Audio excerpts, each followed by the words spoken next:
Assalamualaikum warahmatullahi wabarakatuh. Kami dari kelompok 1 akan mempresentasikan tentang penguasaan hegemoni politik pemerintah Hindia Belanda, kebijakan Gubernur Jenderal. Berikut ini adalah anggota dari kelompok 1. Yang pertama adalah Rada Devindra Putri dengan NIM 3011. Yang kedua ada Faradia Natanya dengan NIM 3022. Yang ketiga ada Dewi Ayu Mustikaningrum dengan NIM 3024. Dan yang terakhir adalah saya sendiri, Devi Ayu Pertiwi dengan NIM 3035. Hasil mufakat charter menggariskan penguasa tertinggi Hindia Belanda adalah Gubernur Jenderal yang dibantu oleh 4 orang, di mana mereka sendiri juga dibantu oleh Sekretaris Umum yang terdiri dari Komisaris Umum dan Sekretaris Pemerintah. Keduanya juga membantu Gubernur Jenderal, tetapi sejak tahun 1819, keduanya digantikan oleh Sekretaris Umum yang fokus membantu Gubernur Jenderal memberi pertimbangan keputusan. Namun tetap, berdasarkan Undang-Undang Hindia Belanda, pemerintah tertinggi adalah raja yang dilaksanakan oleh Menteri Jajahan atas nama raja, di mana Menteri Jajahan bertanggung jawab pada Parlemen Belanda. Adapun pemerintahan umum diselenggarakan oleh Gubernur Jenderal atas nama raja yang dalam praktiknya atas nama Menteri Jajahan. Masa politik kolonial Belanda 1808 sampai 1811 oleh Gubernur Jenderal Herman Willem Daendels. Politik kolonial Belanda sudah dijalankan sejak 1 Januari 1808 oleh Herman Willem Daendels. Tugas utama Daendels adalah mempertahankan Pulau Jawa dari serangan Inggris. Ia memperkuat angkatan darat, laut, dan udara. Selain itu, Daendels juga melakukan perbaikan sistem pemerintahan di Nusantara, khususnya Jawa. Kebijakan-kebijakan Herman Willem Daendels. Kebijakan yang pertama adalah melakukan perombakan politik pemerintahan feodal Jawa dan meletakkan sistem birokrasi barat. Daendels memberantas sistem feodal yang diperkuat oleh VOC, yang mana pada saat itu dalam struktur feodal, bupati memiliki kedudukan yang sangat kuat di masyarakat, sehingga hak bupati dibatasi, terutama menyangkut penguasaan tanah dan pemakaian tenaga rakyat. Hal ini dilakukan untuk mencegah penyalahgunaan kekuasaan. Kebijakan yang kedua, Daendels mengubah sistem pemerintahan desentralisasi menjadi sentralisasi. Daendels menempatkan para aristokrat Jawa sebagai roda gigi pelaksana pemerintahan, bukan sebagai feodal terhadap rakyat. Hal ini menjadikan keberhasilan Daendels dalam menerapkan pemerintahan sentralistik, di mana Daendels menjadi penguasa tertinggi dan bisa melakukan kehendaknya lewat pegawai-pegawainya. Kebijakan yang ketiga adalah mereformasi lembaga peradilan. Daendels mengkritik lemahnya lembaga peradilan di Jawa pada saat itu. Lembaga peradilan memberikan hak istimewa kepada sekelompok orang. Karena ini, Daendels memutuskan pemisahan kelompok penduduk yang berbeda dalam urusan peradilan. Kemudian terbentuklah peradilan khusus orang Jawa dan khusus orang asing. Pengadilan Jawa melakukan peradilan berdasarkan adat istiadat Jawa, dan pengadilan non-Jawa disesuaikan dengan Undang-Undang Hindia Belanda.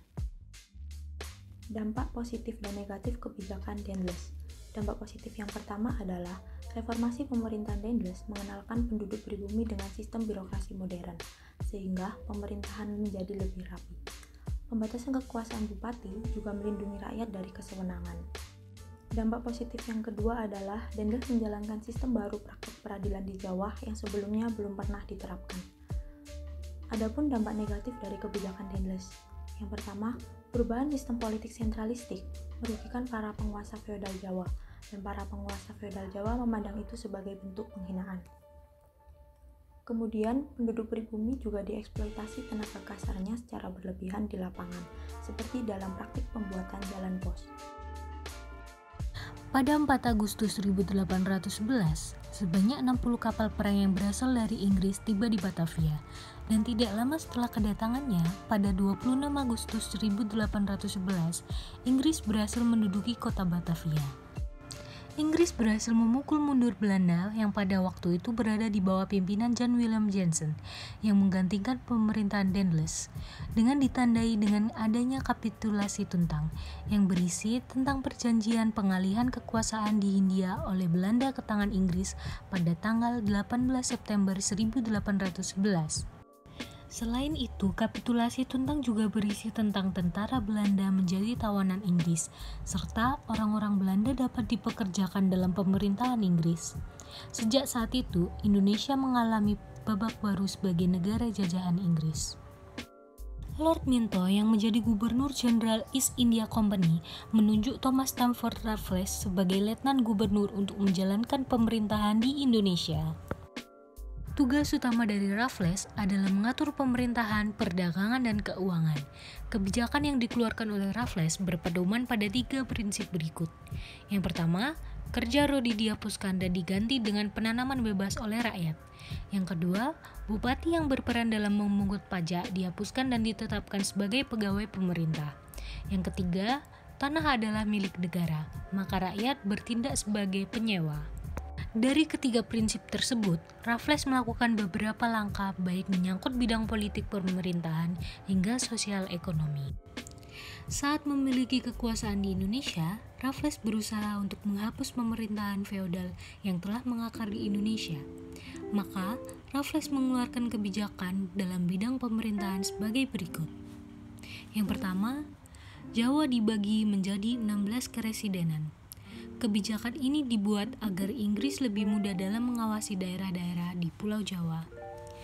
Selanjutnya, mengangkat para bupati menjadi pegawai pemerintah sehingga mereka mendapatkan gaji dalam bentuk uang. Ketiga, dalam memperkuat kekuasaan Inggris di Indonesia, Raffles mengambil strategi dengan menjalin hubungan yang baik bersama para pangeran dan penguasa lokal yang anti terhadap Belanda. Kebijakan yang telah dikeluarkan oleh Thomas Stamford Raffles memberikan dampak positif juga negatif bagi rakyat.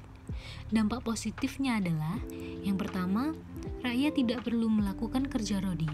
Yang kedua, kebebasan penuh diberikan kepada rakyat untuk menentukan jenis tanaman yang akan ditanam tanpa adanya unsur paksaan apapun. Yang selanjutnya adalah dampak negatif. Struktur feodal mau tidak mau masih terus berjalan di masyarakat tradisional Jawa. Gengsi sosial yang tinggi para bupati dimobilisasi lagi oleh pemerintah kolonial untuk mencapai tujuan dalam mendorong petani untuk menanam tanaman perdagangan yang diharapkan. Berdasarkan hal tersebut, gambaran yang didapat dari pelaksanaan sistem sewa tanah yang dikeluarkan oleh Raffles tidaklah merata. Pada satu daerah terdapat penanaman secara bebas, namun di daerah lain penanaman bebas hanyalah formalitas, karena penanaman secara paksa sejatinya masih tetap berlangsung. Gubernur Jenderal Baron van der Capellen. Gubernur Jenderal Baron van der Capellen adalah penguasa Hindia Belanda pertama yang memerintah di Hindia setelah dikuasai oleh kerajaan Inggris selama beberapa tahun. Capellen dijuluki sebagai Gubernur Jenderal Reaksioner oleh Clive Day. Kebijakan Gubernur Jenderal Baron van der Capellen yang pertama, pada tanggal 6 Juli 1923, beliau pernah mengeluarkan kebijakan pelarangan penyewaan tanah oleh orang Eropa di wilayah Van Steenlanden yang menimbulkan perdebatan dan kekecewaan dari beberapa kalangan. Kekecewaan tersebut muncul di kalangan penyewa tanah maupun pihak untuk memilih tanah, terutama dari kalangan pribumi, yang puncaknya adalah munculnya aliansi dukungan kepada Pangeran Diponegoro yang melakukan intervensi terhadap pemerintah kolonial atas kesewenang-wenangannya.